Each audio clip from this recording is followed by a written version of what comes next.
previous video, I was just talking to you about how my OCD was massively set off yesterday and I still haven't recovered. And it's still basically, my brain is really kind of like seized with OCD at the moment. And that's something else I wanted to talk about as well is, so can you catch OCD from someone else? Yes and no.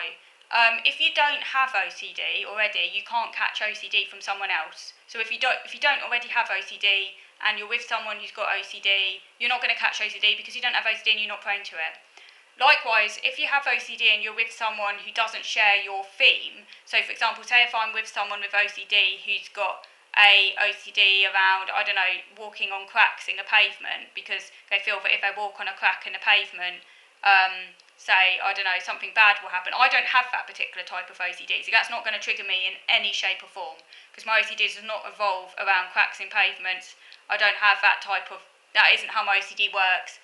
That's not going to set me off. But if someone, say, has a type of OCD with a kind of similar, it's often when someone has a type of OCD to me, a similar theme, and they might say something, and I'm like, I didn't know this was a concern, or they might introduce some information about the obsession, which I didn't realise before. Like someone was talking about COVID, who had OCD around COVID, and they were talking about the amount of time it's in the air, and I had literally not really thought about that, and then that triggered my OCD, and then I started Googling it and thinking, oh my god, I need to know about this stuff, which probably wasn't a good idea, but that's how OCD can spiral that way. So once an obsession is in your head, something I didn't previously think about, it can then kind of like unearth new obsessions, and then it's like snowballs. But you can't live by like completely locking yourself away from everyone just because they might say something triggering connected to the OCD. Anything to do with health, anything to do with disease, anything to do with safety, I have to be very careful what I expose myself to, in case it like triggers me or something. And I might be saying something in this video that triggers some of you. I hope not. I'm trying not to. But this is the thing with OCD. Anything that someone says could potentially trigger someone because of the way language works, unfortunately. What do? Do we completely shut ourselves away from society and not speak to anyone just in case it might trigger our OCD? I mean, this is a problem. No, we don't, because that wouldn't be the best way of living. But it's really difficult, particularly when you don't have therapy and you're all on your own, you're not getting any support, how quickly OCD can spiral. And it's scary as well. But the thing with OCD is, what I've found, is that often a preoccupation will never stay. Just because you have a preoccupation at one time doesn't mean that preoccupation is going to be there a couple months down the line. This is a funny thing as well with me, is that I have all of these preoccupations, like around health and safety and other things. At any one time, one of them will be in the ascendant, but it's really difficult for, like, say, more than two to be in the ascendant at any one time. It's almost like the one that feels most dangerous is at the top. And I can only be worried about one or two things at any one time. It's often two things, usually no more than two preoccupations that I guess because the brain literally can't be worried about too many things all at once, can it? Because that would be like impossible.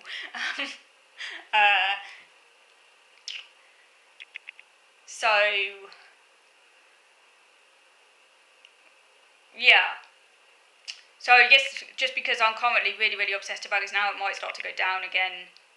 I hope so. But I mean, it's just horrible though, because what they said when they were talking about it, I was like thinking, should I be worried about this more because this person's worrying about it, and then I have to remind myself, well, they've got OCD, so it isn't actually a representation of what how a typical person would be thinking about it. Like, as my mum used to say, you can't live like that, how do you think people live? And I mean, indeed, your typical person isn't going to be overthinking like that, they just get shit done, And that's the thing I've got to remember, is that, if someone else with OCD is worrying about it, that isn't a accurate representation of the extent one needs to be concerned about it. But, like, how do you think most people live,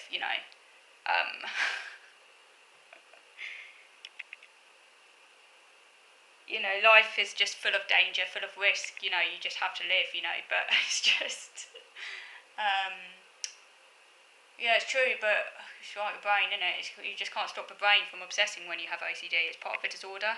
That's why it's a disorder. You can't shut it off, unfortunately. Because if I could, I would.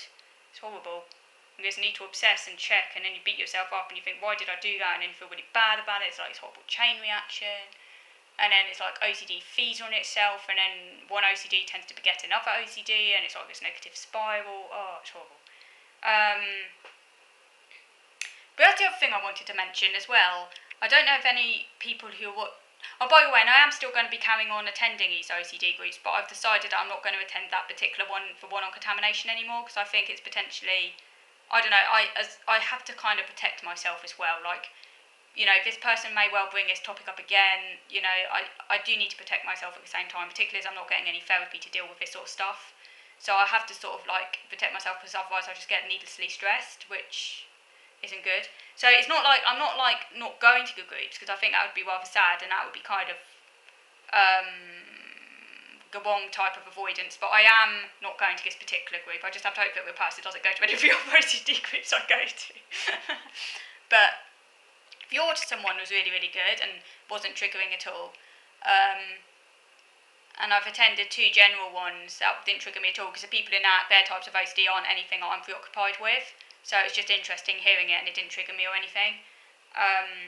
Because they're not sort of things that are like preoccupations of mine. Even some of the ones that involved health and safety weren't some of the health and safety ones that I'm particularly worried about. So it didn't trigger me or anything for those ones.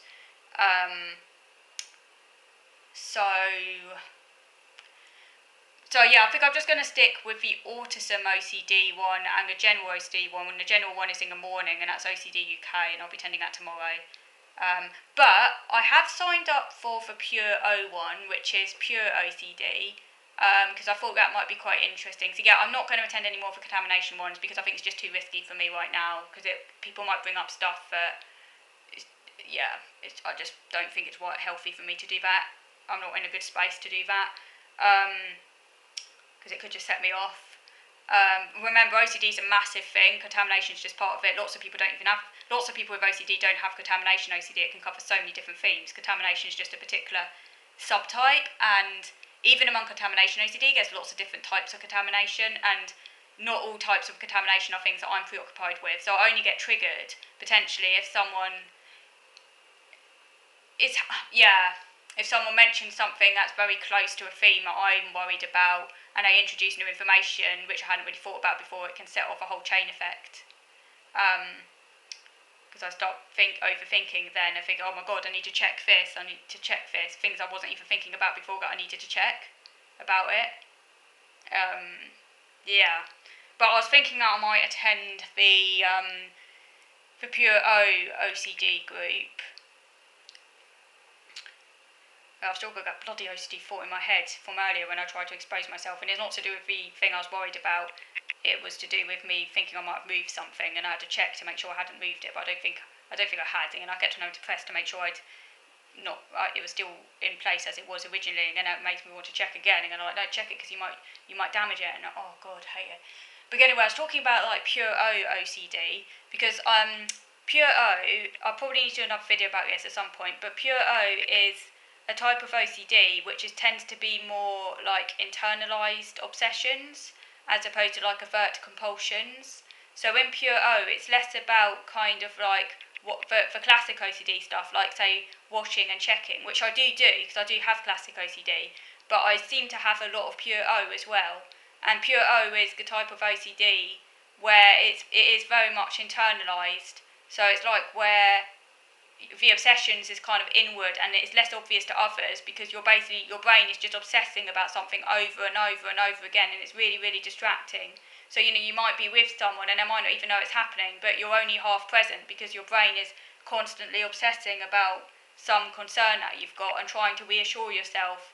With Pure O, there is still compulsions in Pure O, so it is still OCD. So technically speaking, it's not really Pure O. That's a bit of a misnomer, because there are still compulsions. It's just that the compulsions are internalized, so people don't see them, because it's like the compulsions revolve around trying to neutralise negative thoughts by sort of reassuring yourself that all's okay, or going back over things in your mind, like did I touch it? Trying to think, no, it's fine. Trying to reassure yourself in your mind all the time. I definitely have pure O, and that was actually, I think, one of the earliest types of OCD to develop for me as well, before the, like, overt washing and stuff, because I developed OCD from a very young age, and the earliest OCD memories I have are like of pure O, just constantly ruminating. But I have classic OCD as well, but a lot of my OCD is also internalised, but I might do another video about that another time, so I thought I might attend one of these pure O groups anyway. Yeah, probably. I'm less likely to be triggered at it. I just have to hope that doesn't tend to. If they do, by the way, I will mute them as soon as they start speaking because I'm forewarned now. That's just very unfortunate. Okay, and if anyone else mentions that trigger, I'll mute them as well straight away. Okay, thank you for watching.